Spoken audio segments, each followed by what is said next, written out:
Así como hay sectas políticas, hay sectas religiosas y siguen existiendo. La gente no entiende la diferencia entre una secta religiosa, entre una división religiosa o entre una religión y una secta destructiva. Entonces, siempre que hablo uno de sectas, yo como 30 años me está pasando esto, o más, 40. Que tú hablas de sectas y te dicen, sí, como la Iglesia Católica. No, mira, la Iglesia Católica tiene muchos problemas. Yo espero de mañana estrenar un a fondo, por cierto, sobre lo que realmente creen los cristianos. Pero no es una secta, no es una secta destructiva. No funciona como una secta destructiva porque las sectas destructivas tienen una caracterización que se ha desarrollado tanto en la teoría como en la práctica durante los últimos 50 años. Una secta destructiva depende de un líder carismático. Ni el Islam, ni el hinduismo, ni el budismo, ni el catolicismo, ni el judaísmo, ni el zoroastrianismo viven a partir de un líder carismático que te movilice. El líder carismático generalmente lo que hace es, hacerte trabajar para él. Cortar tus relaciones con tu familia, con tus amigos, con todos, para que tu único mundo sea el mundo de la secta. Te exige obediencia absoluta, no la obediencia que te puede exigir cualquiera de las religiones normales, por decirles así, sino,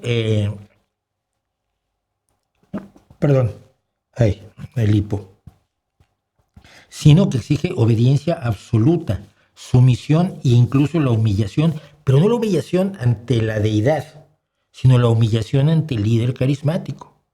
Y por supuesto, la depredación sexual del líder carismático. Entonces, si tú quieres saber lo que es una secta destructiva, busca secta destructiva y verás que no es lo mismo que una religión. Hay diferencias muy, muy claras. En este caso, lo que tenemos es que acaba de ser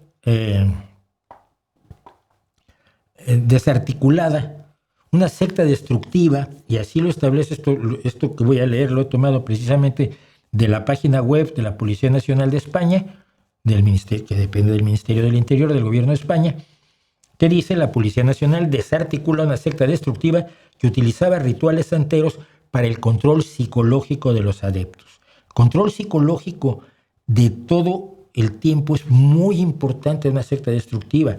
Te mantienen ocupado todo el tiempo, poca comida, poco sueño, mucho trabajo, mucho orar, mucho hacer actividades repetitivas, rezos repetitivos que permitan reducir tu resistencia a los mensajes que en un momento dado puede darte el líder carismático. Nunca va a empezar pidiéndote nada gravísimo, todos son ofertas de cosas bonitas. Luego al final, como Jim Jones, te piden que te suicides, o como Charles Manson, te piden que mates a otras personas. Pero no empiezan así las sectas destructivas. Aquí hay La Luz del Mundo y Morena serían un buen ejemplo de una secta destructiva. La Luz del Mundo es una secta destructiva. Hicimos un programa entero aquí, un video entero aquí sobre La Luz del Mundo, que precisamente depende de sus líderes carismáticos, y Morena no. Morena es una asociación delictiva amplia. Es como la mafia, pero a lo grande. Y sin un jefe que sea el único jefe. Ahí cada quien se las arregla solo para hacer sus chanchullos. Pero es muy fácil acusar de secta destructiva a la gente si tú no sabes lo que es una secta destructiva. Vamos a este caso. La Policía Nacional desarticula una secta destructiva que utilizaba, decíamos, rituales santeros para el control psicológico de los adeptos. Organizaban ceremonias con figuras y objetos que representaban a supuestas deidades a las que ofrecían el sacrificio de animales domésticos, y se consumían sustancias peligrosas para la salud, como el estramonio, la cocaína y otros alucinógenos. Esto se ha hecho cada vez más presente en las sectas destructivas.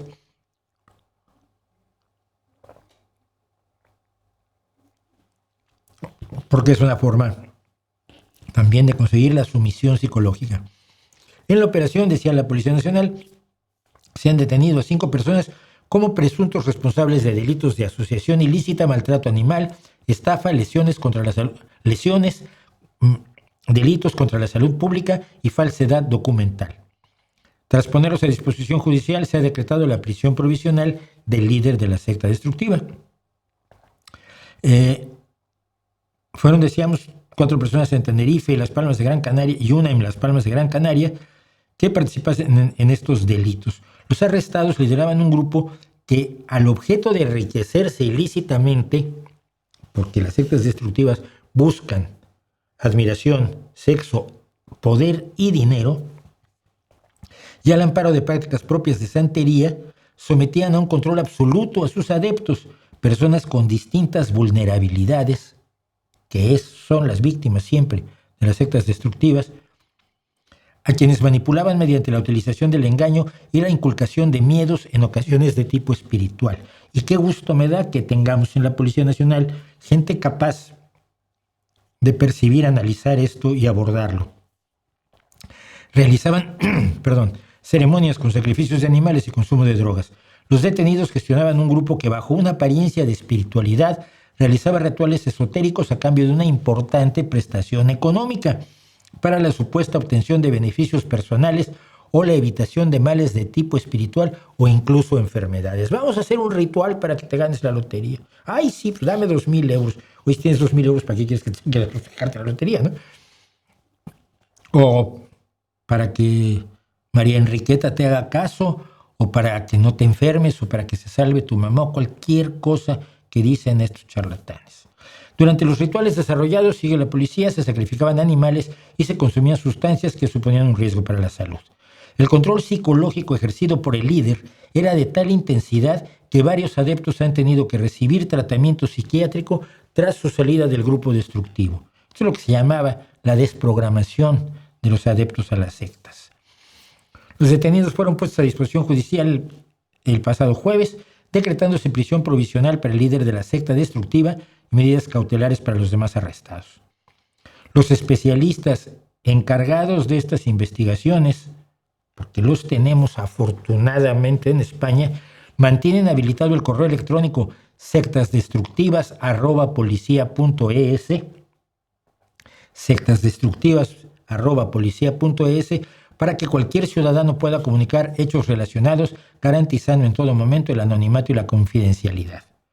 Los agentes advierten a la población del riesgo que entraña este tipo de grupos, dado que, en el marco de unas actividades aparentemente espirituales y utilizando el engaño y la coacción de sus seguidores, desarrollan actos ilícitos a cambio de importantes prestaciones económicas.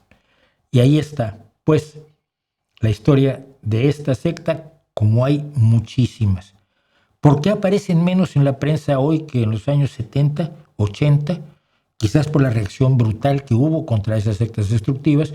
La exposición a los medios de comunicación los hizo ser menos públicos que cuando salían a la calle, por ejemplo, a cantar Hare Krishna, Hare Krishna, Hare Krishna, Hare Hare, y a sacar dinero para su divina gracia, el Swami Bhaktivedanta Prabhupada.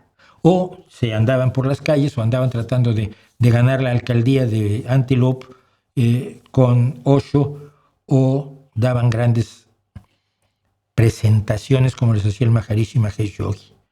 Se dieron cuenta de que esta exposición pública les costaba muchas veces la cárcel o la persecución o la revelación de sus métodos, y entonces ahora utilizan las redes para acercarse a la gente con menos peligro. Ahí los tienen.